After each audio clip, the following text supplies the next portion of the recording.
Long tail versus more general markets. When it comes to choosing a target market, you have two options.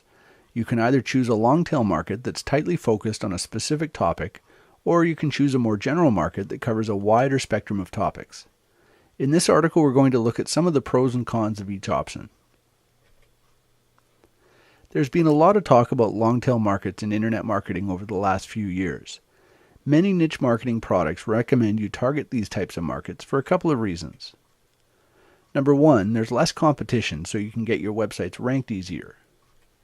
And number two, it's easier to get highly targeted traffic. While these are both true, they don't necessarily mean that long-tail markets are always better.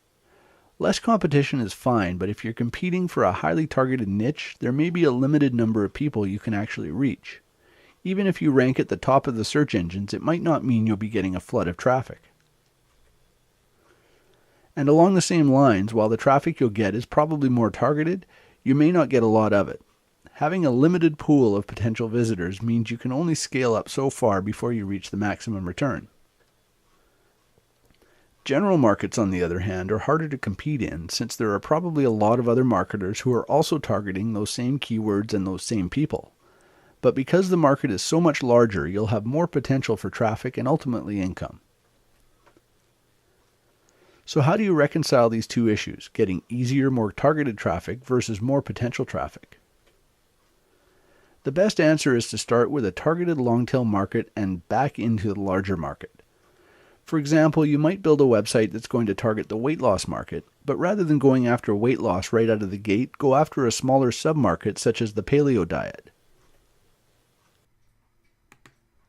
As your traffic and reputation starts to grow, you can expand your website into other parts of the general market you're targeting, gradually building a larger authority site that will be able to compete with all the other marketers out there.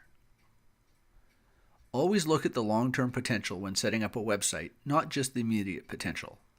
Plan for future growth and don't paint yourself into a corner that will limit what you can do.